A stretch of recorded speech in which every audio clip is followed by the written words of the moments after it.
जी बिस्मिल्लाहिर्रहमानिर्रहीम अस्सलाम वालेकुम। जी बच्चों, कैसे हैं आप लोग? लो जी, केमिस्ट्री का हो गया पेपर आप लोगों का। अब फिज़िक्स की तरफ आना है, तो फिज़िक्स के जो मोस्ट इम्पॉर्टेंट सवाल हैं वो आप एक दफ़ा देख लें और ये चेक कर लें कि ये आपको आते हैं कि नहीं। इन पे ज़रा तवज्जो दे लेनी है। और अगेन ये गेस हैं, ठीक है, पक्का कभी भी कोई नहीं कह सकता कि एग्जैक्ट वही आएगा, लेकिन हम कोशिश करते हैं कि जो इम्पॉर्टेंट चीज़ें अब वो पता चल जाएं और हमारा पेपर बेहतर हो जाए। सो देखें जी, चैप्टर नंबर 10 के अंदर जो शॉर्ट क्वेश्चन आपने याद करने हैं, सिंपल हार्मोनिक मोशन की डेफिनेशन, डैम्प्ड ऑसिलेशन, लॉन्गिट्यूडनल और ट्रांसवर्स जो वेव्स हैं, फिर कंप्रेशन और जो रेयरफैक्शंस होते हैं, स्टेशनरी वेव्स, इसको देख लें। दो एग्जांपल्स आपने देनी है सिंपल हार्मोनिक मोशन की डेली लाइफ के अंदर से। और फिर एक ये क्वेश्चन है कि draw a transverse wave with amplitude 2 centimetre and wavelength of 4 centimetre. तो ये एक आपने वेव बना के दिखानी है। डिफ्रैक्शन की डेफिनेशन है। फिर ये जो 10.4 है कंसेप्चुअल सवाल, ये आप देख लें।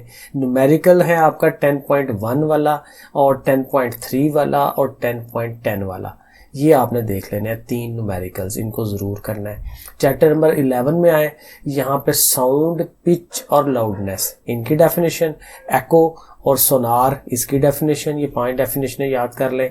अल्ट्रासाउंड का जो इस्तेमाल है मेडिसिन के अंदर वो आप देख लें। नॉइज पोल्यूशन का क्या असर पड़ता है उसको देखना चाहिए आपको।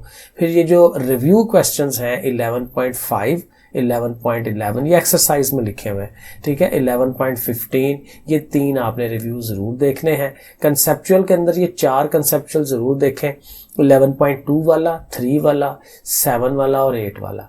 और न्यूमेरिकल्स इन 3 को लाजमी आपने करना है, 11.2, 4 और 6 वाला।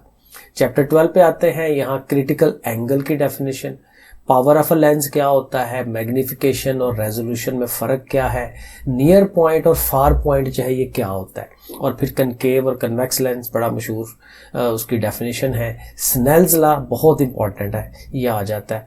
फिर रिव्यू क्वेश्चन है 12.8 और 12.16। कंसेप्चुअल क्वेश्चंस में से 12.3 और 12.8 इनको आप ज़रूर करिए।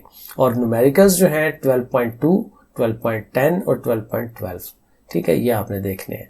चैप्टर 13 में आएंगे, इलेक्ट्रिक फील्ड और उसकी जो इंटेंसिटी है, इनकी डेफिनेशन, कैपेसिटर की डेफिनेशन है, कैपेसिटेंस की है, डाइलेक्ट्रिक, इनकी डेफिनेशन, कूलम्स लॉ बहुत इंपॉर्टेंट है, इसकी वैसे भी डेफिनेशन याद करें और इसको लॉन्ग सवाल के तौर पर भी याद करें। यूजेस ऑफ कैपेसिटर, कैपेसिटर के इस्तेमालात, रिव्यू क्वेश्चन आएगा 13.3, 13.9 और 13.19, इनको जरूर देखें। कंसेप्चुअल में 13.1 और 3 इसको देखना है। न्यूमेरिकल में अगर आप जाएंगे तो सेकंड वाला, 5वां और 8वां, इनको आपने देख लेना है।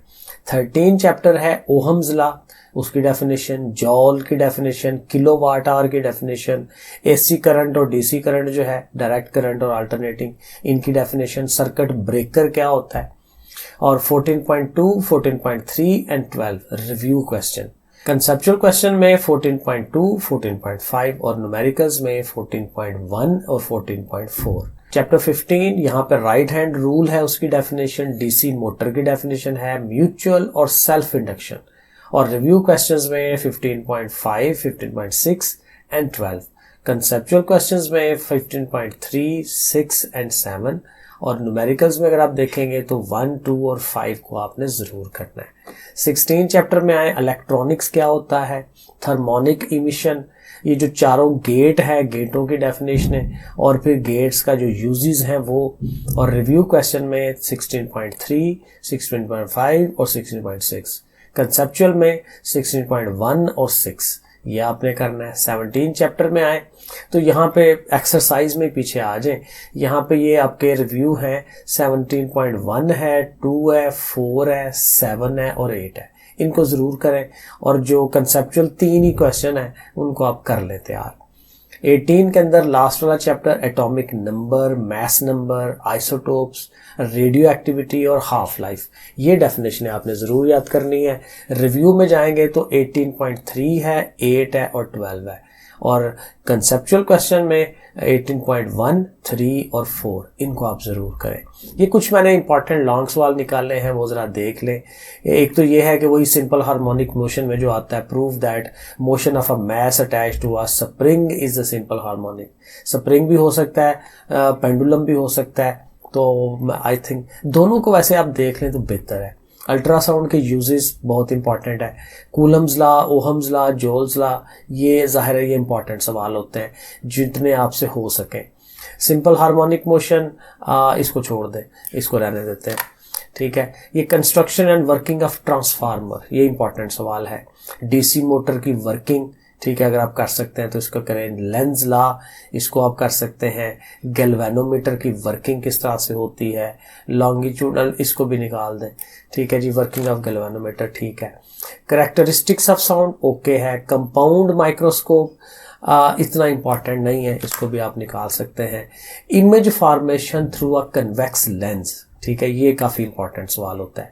Refractive index and measurement of this index of rectangular glass slab, ठीक है, उसका रिफ्रैक्टिव इंडेक्स कैसे आप मेजर करते हैं। कैपेसिटर्स जो पैरेलल में और सीरीज में लगे हुए हैं, ये भी एक अच्छा सवाल है, लॉन्ग वाला। फैक्टर अफेक्टिंग द रेजिस्टेंस, ये भी अच्छा सवाल है। म्यूचुअल इंडक्शन, इसको डेफिनेशन में आप ले लें, यहाँ पे रहने दें। और लॉन्ग अगर ये नैंड और नॉर जो लॉजिकल गेट्स हैं उनका ट्रूथ टेबल के साथ।